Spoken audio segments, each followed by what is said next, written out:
ఆనంద భైరవి, శరణ్య ఇద్దరు కార్లో రోహిత్ని వెతుక్కుంటూ ఒక ప్లేస్ దగ్గరికి వస్తారు. ఆ ప్లేస్లో ఒక పాత బిల్డింగ్ ఉంటుంది. ఆ బిల్డింగ్లోకి ఒక వ్యక్తి ఫోన్ మాట్లాడుతూ వాటర్ క్యాన్ ఫుడ్ పార్సిల్తో లోపలికి వెళ్తూ ఫోన్లో ఇలా అంటూ ఉంటాడు, మంచి డీల్ కుదిరింది, ఆ డీల్ పూర్తయ్యే వరకు పరిస్థితి ఇంతే అని అంటూ ఫుడ్ పార్సిల్ వాటర్ బాటిల్ పట్టుకొని లోపలికి వెళ్తూ ఉంటాడు ఆ రౌడీ.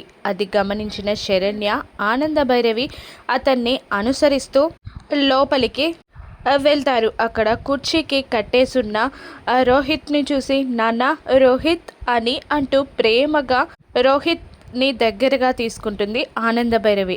ఇంతలో అక్కడికి రౌడీలు రావడంతో ఆనంద భైరవి ఆ రౌడీల కాలర్ పట్టుకొని, ఎవర్రా మీరు, ఏం చేస్తున్నారు, మా రోహిత్ని ఎందుకు కట్టేశారు అంటూ ఆ రౌడీ కాలర్ పట్టుకొని చెంపలు వాయిస్తూ ఉంటుంది ఆనంద భైరవి.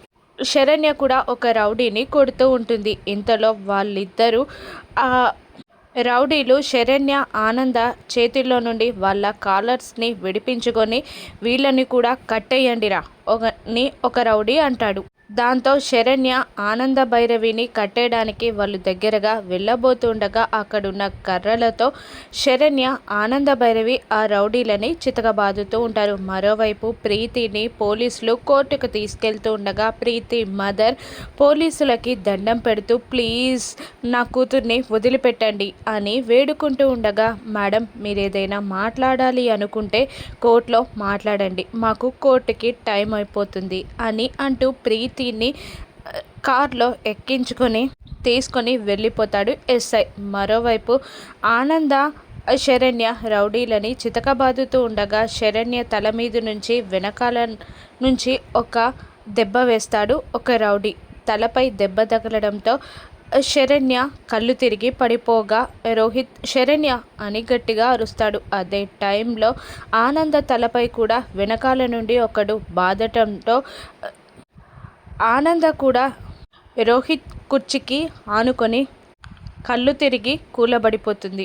పిన్ని అని రోహిత్ గట్టిగా అరుస్తాడు. శరణ్య, ఆనంద భైరవి ఇద్దరు స్పృహ తప్పిపోతారు. మరోవైపు ప్రీతిని కోర్టుకి తీసుకెళ్తుంటారు పోలీసులు. ఇక శరణ్య, ఆనంద స్పృహలోకి వస్తారా? రోహిత్ని తీసుకొని టైంకి ఆనంద, శరణ్య కోర్టుకి చేరగలరా? ప్రీతికి శిక్ష తప్పిస్తారా? రాను ఎపిసోడ్స్లో చూద్దాం. Thank you for watching.